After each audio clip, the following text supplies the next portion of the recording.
हरियाणा प्रदेश का पहला self help group का ट्रेनिंग सेंटर, स्वयं सहायता समूह का पहला ट्रेनिंग सेंटर उन्होंने घरोंडा के अंदर मंजूर किया है। हरियाणा प्रदेश में पहला बनेगा ITI के पास, जो हमारा लड़कियों का कॉलेज है, GT रोड पे, यहाँ से 3 किलोमीटर दूर बस्ताड़ा अड्डे के पास। क्योंकि घरोंडा में हमारे पास कोई भी सरकारी जमीन नहीं है, इसलिए हमने लड़कियों का कॉलेज बनाया, वहां हमने पंचायत से जमीन लेके बनाया।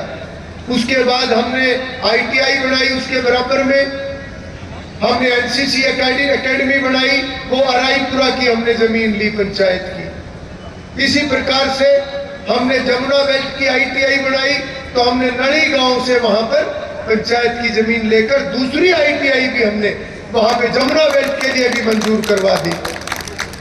और इसी प्रकार से हमने मेडिकल यूनिवर्सिटी हमारे बराबर में बनने लग रही है 150 एकड़ में, जिसका पहला चरण 1000 करोड़ का है और इस साल में वो बन के तैयार हो जाएगी। 7 साल के अंदर उसको बन के, यह मुख्यमंत्री मनोहर लाल जी की एक बहुत ईमानदारी और गंभीरता की कार्यशैली है, जिसकी वजह से आज हमारी विधानसभा में इतनी तरक्की हुई है।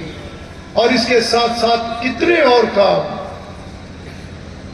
चाहे 70 सड़कें हैं, चाहे 40 पुल है, चाहे ये 20 गांव के लिए रास्ता है, या जितने भी अभी चेयरमैन साहब काम बता रहे थे। पहला हमारा जो ट्रीटमेंट प्लांट आया था पूरे हरियाणा प्रदेश में 2015 में, केवल 5 आधुनिक ट्रीटमेंट प्लांट बने थे, जिसमें से एक घरोंडा को मिला था। तो मैं अपने क्षेत्र के लोगों की तरफ से बार बार मुख्यमंत्री जी का आभार व्यक्त करता हूं, और मैं अपने आप को खुशकिस्मत समझता हूं कि मुझे राजनीति में सक्रिय हुए तो 35 साल से ज्यादा हो गए, मगर मेरी ये खुशकिस्मती है, अच्छा हुआ इससे पहले विधायक नहीं बना। धक्के खाए, इलाके को समझा, लोगों की दुख तकलीफ को समझा, समझते समझते समझते जब विधायक बना तो ऐसे समय पे बना जब ऊपर से लेकर नीचे तक सब ईमानदार लोगों के हाथ में सत्ता आई, और सभी का एक ही उद्देश्य था कि लोगों की सेवा करनी है, विकास करना है, देश को मजबूत करना है। ऐसे समय पे आपने भी मुझे आशीर्वाद दिया और मैं भी अपने इलाके का कुछ काम कर पाया। मैंने स्वयं सहायता समूह का जिक्र किया, वो ट्रेनिंग सेंटर वहां पर बनेगा 1 एकड़ के अंदर, और उस 1 एकड़ जमीन के अंदर 3.5 करोड़ रुपए की लागत से वो स्वयं सहायता समूह का ट्रेनिंग सेंटर बनेगा। और उसमें हम आने वाले समय में हमने योजनाएं बनानी शुरू कर दी है। हमने सभी योजनाएं इस प्रकार से बनाई है, चाहे हमने ITI के अंदर यहाँ पर हम कोर्स लाए हैं, ऐसे कोर्स हैं जिनमें सबको रोजगार मिलेगा। बहुत से कोर्स ऐसे हैं कि मेडिकल यूनिवर्सिटी में भी काम मिलेगा, और भी ऐसे कोर्स आए हैं जिसके अंदर आने वाले समय में भविष्य है उन कोर्स का। और इसी प्रकार से जो यमुना बेल्ट के लिए हमने ITI मंजूर करवाई है, वो ITI खास तौर पर हमारी बेटियों को समर्पित होगी। उसके अंदर ज्यादा कोर्स हमारी बेटियों के लिए होंगे, जिसमें हमारी बेटियां ऐसे ऐसे कोर्स करें कि वो कोर्स करके उनको अपने पैरों पे खड़े होने में कोई दिक्कत ना आए। उसकी भी योजना मैंने सब बनाई हुई है, उसके ऊपर सरकार के स्तर पर मैं काम कर रहा हूं। और यहाँ पर जो ट्रेनिंग सेंटर हमारी बहनों के लिए बनेगा, इसकी भी हमने योजना बनाई है कि जो भी बहनें जिस प्रकार का भी काम करती हैं, हम इस प्रकार के कोई 10 कैटेगरी बनाएंगे, और उन सभी 10 कैटेगरी के जो प्रोडक्ट बनते हैं, उन सभी प्रोडक्ट में और बेहतर क्वालिटी का वो प्रोडक्ट बनाए, उसके ऊपर हम काम कर रहे हैं। इस प्रकार से उनको ट्रेनिंग दी जाएगी, और ट्रेनिंग देने के बाद जब उनका प्रोडक्ट और बेहतर क्वालिटी का होगा तो मार्केट से टाई अप हम उनका सीधा करवाएंगे आने वाले सालों के लिए। ये हमने योजना बनाई है, जिससे कि प्रधानमंत्री जी का जो एक सपना है कि विकसित भारत बनाना है। विकसित भारत कब बनेगा? जब समाज मजबूत होगा। समाज मजबूत कब होगा? जब समाज का हर वर्ग मजबूत होगा। उसके लिए क्या क्या किया? उसके लिए गरीब आदमियों के लिए नए BPL कार्ड बनाने का काम किया। आज तक आर्थिक आधार पर कभी भी इस प्रकार का सर्वेक्षण नहीं हुआ जो मुख्यमंत्री मनोहर लाल जी ने किया। हरियाणा प्रदेश में जब हमारी सरकार बनी तो 11 लाख BPL कार्ड थे। मुख्यमंत्री मनोहर लाल जी ने परिवार पहचान पत्र बनाकर हरियाणा प्रदेश के सभी परिवारों की पहचान करने का काम किया और उसमें से 36 बिरादरी का कोई भी परिवार, कोई भी गरीब व्यक्ति जिसकी सालाना आमदन 1,80,000 से कम, उन सबको बीपीएल की श्रेणी में डाल दिया। और जहां हरियाणा प्रदेश में 11 लाख बीपीएल हुआ करते थे, आज 30 लाख से भी ज्यादा बीपीएल बनाए हैं, ताकि ऐसे सभी परिवारों को सरकार की योजनाओं का लाभ मिले, उनको सहारा मिले और वो अपने पैरों के ऊपर खड़े हो। इतना बड़ा काम आज तक किसी भी सरकार ने कल्पना नहीं की थी, क्योंकि कल्पना तो तब होती जब उनके अंदर वो विचार होता गरीब आदमी की मदद करने का, समाज को मजबूत करने का। उस विचार के साथ वो लोग राजनीति नहीं कर पाए। उनकी राजनीति भी स्पष्ट थी, सत्ता में आना, किसी भी प्रकार से आना, सत्ता में आने के लिए कोई भी नारा देना, कोई भी झूठ बात बोलनी, कर्जा माफ करेंगे, बिजली माफ करेंगे, कोई भी नारा वो दे सकते थे, उन्होंने दिए और उन्होंने सत्ता हथियाई। और उसके बाद भी उनकी विचारधारा स्पष्ट थी कि सबसे पहले उनके परिवार मजबूत होने चाहिए। कहते थे 7 पीढ़ियों का इंतजाम करेंगे, मगर 7 पीढ़ियों का इंतजाम समाज का नहीं किया, अपने परिवारों का किया। अपने परिवारों के बच्चों को, रिश्तेदारों को, अपने चहेतों को अधिकारी बनाने का काम उन्होंने किया, कर्मचारी बनाने का काम उन्होंने किया। नौकरियां बिका करती थी। ऐसे हालात हमने देखे। आज भी इस प्रकार के लोग फिर समाज के अंदर आएंगे। मोदी जी की सरकार और मनोहर लाल जी की सरकार ने व्यवस्थाओं को मजबूत किया है। आज इन मजबूत व्यवस्थाओं के ऊपर दोबारा वो लोगों को बहकाने का प्रयास करेंगे, ताकि किसी प्रकार से उनको फिर सत्ता मिल जाए और वो फिर अपने उसी एजेंडे के ऊपर काम कर सके। मगर ऐसा नहीं होगा, क्योंकि आज समाज के अंदर जागरूकता है। आज लोग जानते हैं कि कौन व्यक्ति क्या बोलता है, किस पार्टी का क्या एजेंडा है। और वर्तमान सरकार जो है, ये किसी एक परिवार की पार्टी की सरकार नहीं है, ये किसी एक नेता के परिवार की, एक नेता की पार्टी नहीं है। ये एक विचार की पार्टी है, एक विचार से सरकार चल रही है, और वो विचार है देश को मजबूत करना, समाज को मजबूत करना। आज अगर हरियाणा प्रदेश में 19 लाख नए बीपीएल कार्ड बने हैं और 36 बिरादरी के लोगों के बने हैं, तो ये भी एक विचार है। क्योंकि हमारे नेता मोदी जी और मनोहर लाल जी इस बात को जानते हैं और कहते भी हैं कि गरीब एक बिरादरी में पैदा हो सकता है, मगर गरीब अपने आप में एक बिरादरी है। हम किसी भी व्यक्ति की, किसी भी गरीब व्यक्ति की उस जाति से उसकी पहचान नहीं कर सकते जिस जाति में वो पैदा हुआ। वो किसी भी जाति के अंदर पैदा हो सकता है। हर बिरादरी में अमीर से अमीर आदमी है और गरीब से गरीब आदमी है। इसलिए उनका कहना है कि गरीबी अपने आप में एक बिरादरी है, अपने आप में एक मजहब है, और हमें हर गरीब के लिए हमें काम करना है, ताकि समाज के अंदर कोई भी गरीब नहीं रहे। सब अपने पैरों पर खड़े होंगे, तब जाकर ये देश विकसित राष्ट्रों की सूची में शामिल होगा। अभी मैं स्टॉलों के ऊपर जब आया, मैंने पूछा कितने लोगों के काम हुए, तो ये रोज का आंकड़ा है। कोई भी गांव ऐसा नहीं जहां पर 50 से 100 लोगों के काम मौके के ऊपर ना हुए हो। और ऐसे ऐसे लोगों के काम हो रहे हैं कि इतनी अच्छी नींद आती है रात को जब हम जाके सोते हैं और याद करते हैं आज दिन में क्या क्या हुआ। अब ये अच्छी नींद उन लोगों को नहीं आती जिन्होंने अपने सत्ता के अंदर लोगों को ठगने का काम किया, अपना घर भरने का काम किया। ये अच्छी नींद सेवा करने वालों को आती है। मैं 4 दिन पहले की एक बात, इसका मैं 2-3 बार जिक्र कर चुका हूं। आज सुबह मैंने मुख्यमंत्री जी को भी बताया। मुख्यमंत्री जी करनाल आए हुए थे। मैं कार्यक्रम में आज मुख्यमंत्री जी के साथ था। उसके बाद वो चंडीगढ़ के लिए रवाना हुए, मैं घरोंडा के लिए रवाना हुआ।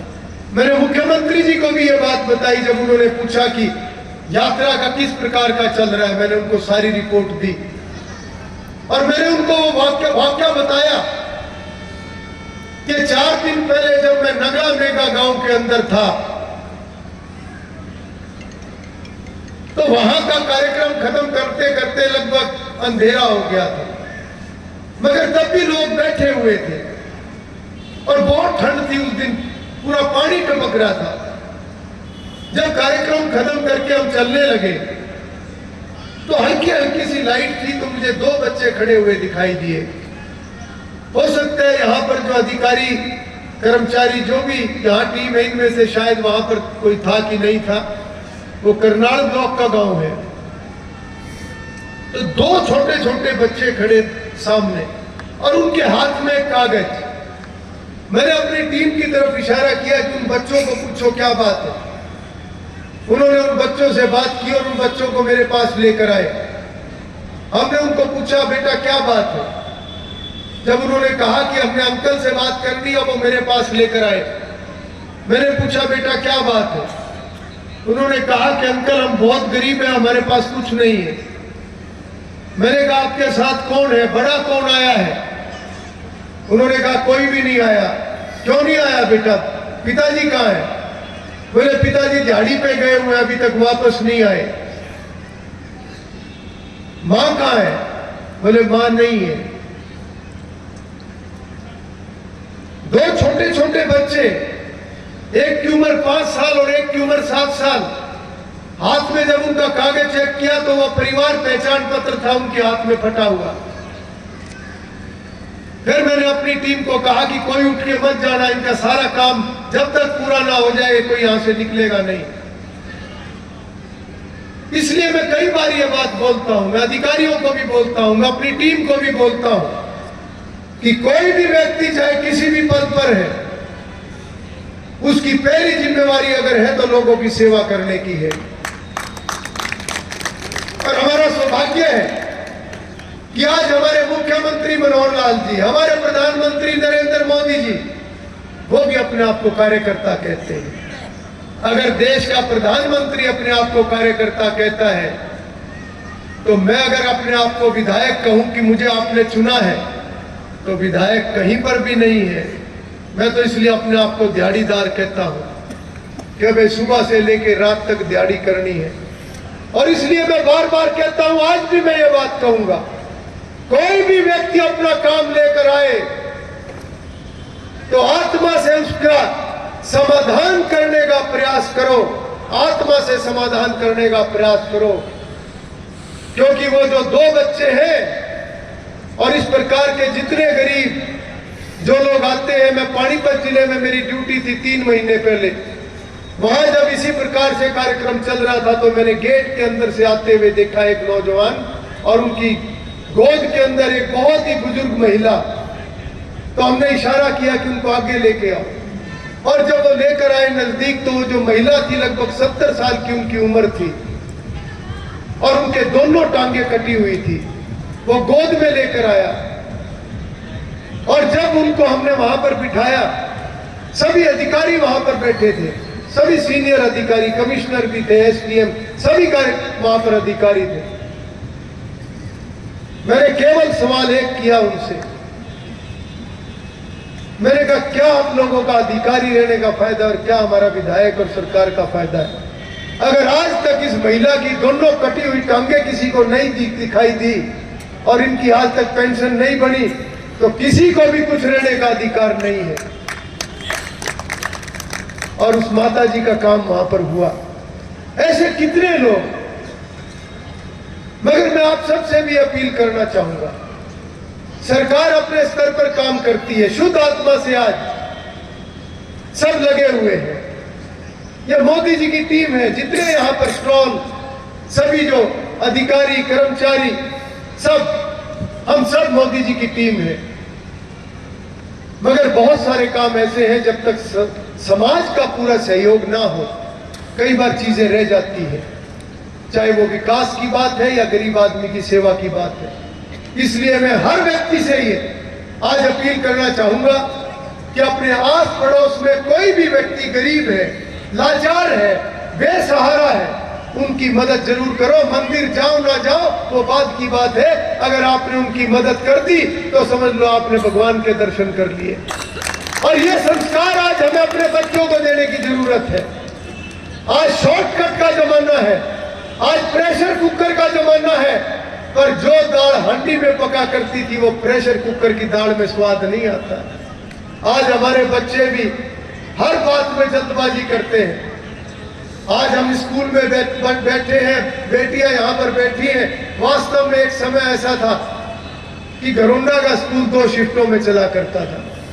मेरे भी रड़कता था, मगर मैं क्या करूं, मैं कुछ था नहीं, मेरे हाथ में कुछ था नहीं। बढ़ने के तुरंत बाद हमने हर उस काम को योजना में लिया, चाहे 32 बार रेलवे के विभाग के चक्कर काटने पड़े दिल्ली के, नहीं छोटी हमने जमीन, हमने ली, रेलवे से जमीन ली। और एससी साहब बैठे हैं, उस समय में आप एक्शियन थे, क्या थे उस समय, आप एक्शियन थे, आप ही के हाथ से बनी होगी, आपके हाथ से बनी। फिर हमने ये स्कूल और ऐसे ऐसे कितने, 1962 में ITI की घोषणा हुई थी कोंड गांव में, ना वो ITI बनी, और जो जमीन कोंड गांव ने दी थी वो भी सरकार के पास चली गई। वो जमीन भी वापस निकलवा के कोंड गांव को मैंने दिलवाई 2014 के बाद। और ये स्कूल आज हमारे सामने है, भव्य इमारत है, मगर केवल इमारतों से काम नहीं चलेगा। हमें बच्चों को अच्छी शिक्षा के साथ साथ अच्छे संस्कार देने की जरूरत है, ताकि ये भी बड़े होकर एक अच्छे नागरिक बन सके, अच्छे इंसान बन सके। ना केवल अपने परिवार को, ना केवल अपने परिवार की मजबूती, बल्कि समाज के लिए भी ये कुछ करके। और जो मोदी जी का सपना है कि देश की आजादी के 100 वर्ष के बाद जब हमारा देश भी विकसित राष्ट्र की सूची में आना चाहिए, तो उसमें हमारे हर बच्चे का योगदान होना चाहिए। इस प्रकार से हमने अपने बच्चों को बड़ा करने की जरूरत है, इनको नशे से दूर रखने की जरूरत है। ये सभी जिम्मेवारी हम सब बड़ों की है। आप सभी ने मेरी बात को बहुत धैर्यपूर्वक सुना। मैं आप सभी का बहुत बहुत आभार व्यक्त करता हूं। और जितने लोगों के काम अभी बचे हुए हैं वो कृपा करके आराम से अपने कागज वगैरह संयम से दिखाएं। और किसी ने मेरे से कोई बात करनी है तो मैं भी आपके बीच में ही बैठा हुआ हूं। इसके बाद शायद इसी प्रकार का जो कैंप है वो लड़कों के स्कूल में, बॉय स्कूल में है वहां पे, और यही टीम वहीं वहां जाएगी या? अच्छा, आधी टीम चली गई, स्टॉल वहां चालू कर दिया, आधी टीम यहां से जाएगी।